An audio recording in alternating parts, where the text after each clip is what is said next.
భయపడొద్దు. అటు తలుపు తీసి ఉంచుతాను, రా.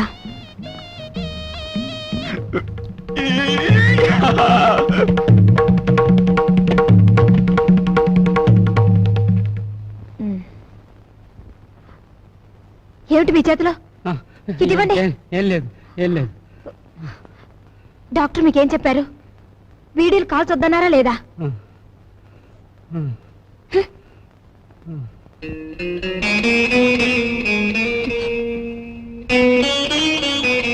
సారీ.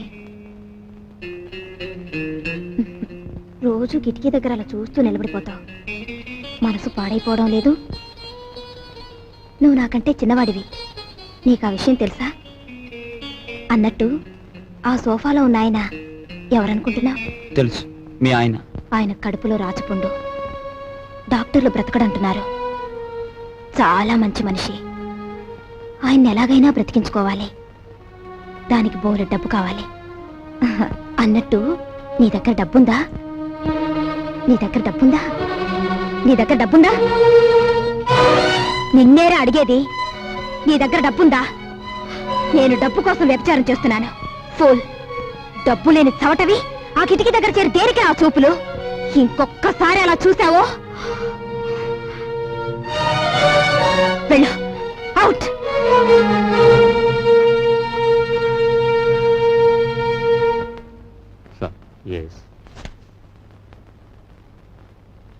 సార్, నా కూతురు వివాహానికి పిఎఫ్ లోనికి అప్లికేషన్ పెట్టాను. అందులో సగమే శాంక్షన్ చేశారు. చూడండి, ఇప్పటికే మీ జీతం మీద అన్ని రకాల అప్పులు తీసుకున్నారు. అందుకే హెడ్ ఆఫీస్ సగమే శాంక్షన్ చేసింది. అది కాదు సార్. మీ మీద ఎంత అభిమానం ఉన్నా రూల్స్కు విరుద్ధంగా నేనేం చేయలేను. I'm sorry.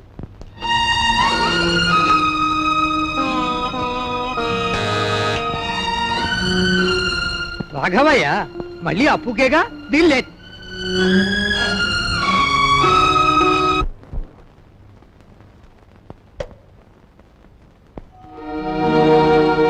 మీరా? ఎక్కడి నుంచి నాన్న? ఈ వీధిలో ఎవరో అప్పిచ్చేవారున్నారంటే అడగాలని వచ్చాను.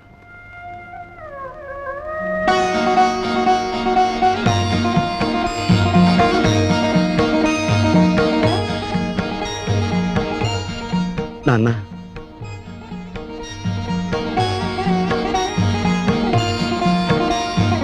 మట్టి తొక్కుతున్నావని నిన్ను ఏసడించుకుని అప్పుల కోసం వీధుల వెంట తిరగటం అంతకంటే అసహ్యమని నాకు తెలుసు.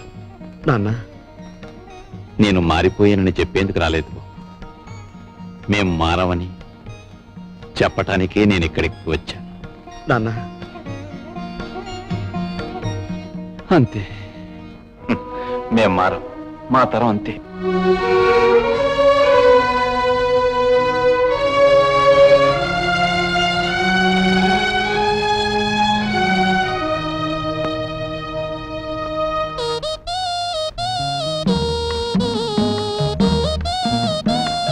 నేను డబ్బు కోసం వ్యభిచారం చేస్తున్నాను.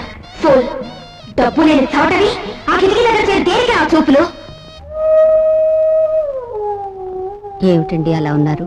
సావిత్రికి మనం డబ్బు ఇవ్వలేదనుకో, సావిత్రి వాళ్ళ ఆయన మనల్ని వీధిలోకి ఇడుస్తారు. సరస్వతి పెళ్లి వద్దన్నామనుకో, దానిది చిన్న వయస్సు. ఈ పెళ్లి చెడిపోవటం అది భరించలేదు. మీరేం బాధపడకండి. ఇవి మనకి ఎప్పుడూ ఉన్న కష్టాలేగా. మిమ్మల్ని చూస్తుంటే నాకేమిటో భయంగా ఉంది. ఈ భయాలతోనే మనందరం నాన్నగారి బాధ్యతను పెంచేస్తున్నాం. మనం ఎదిరించి ఓ నిర్ణయం తీసుకోకపోతే అవి పరిష్కారం కావు. అమ్మా, అమ్మా. నువ్వా బాబు? రా.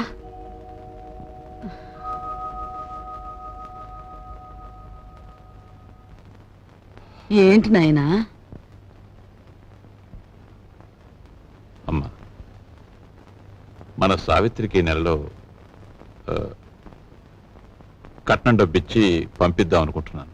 మా నాయనే, నువ్వు ఎప్పుడా పని చేస్తావా అని నేను 1000 దేవుళ్ళకు మొక్కుకుంటున్నాను. అమ్మా, సరస్వతి పెళ్లి కూడా వచ్చే నెలలో జరపాలని. శుభం. ఈ 2 శుభకార్యాలు జరిపించాలనే ప్రావిడెంట్ ఫండ్ లోనికి అప్లై చేశాను. కానీ అనుకున్న దాంట్లో సగమే అందింది. అయితే ఇప్పుడు ఎలారా?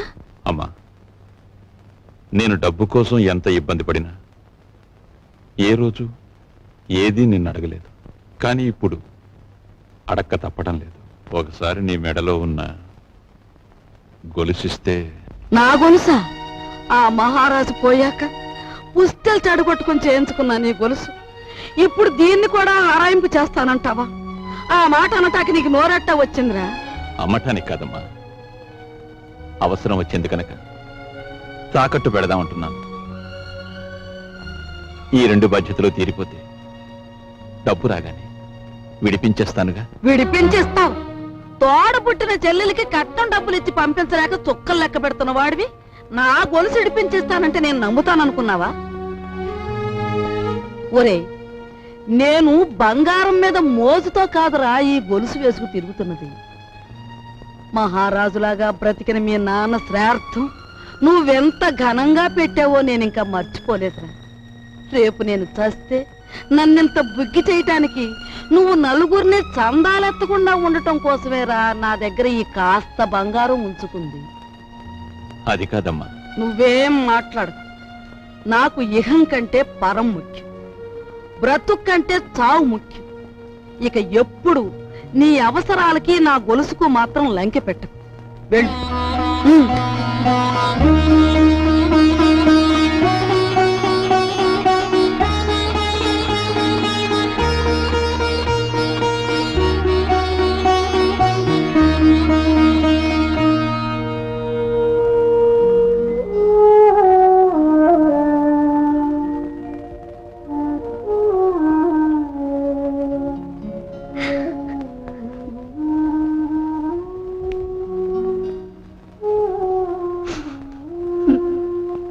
ఈ భయాలతోనే మన అందరం నాన్నగారి బాధ్యతను పెంచేస్తున్నాం. మనం ఎదిరించి ఓ నిర్ణయం తీసుకోకపోతే అవి పరిష్కారం కావు.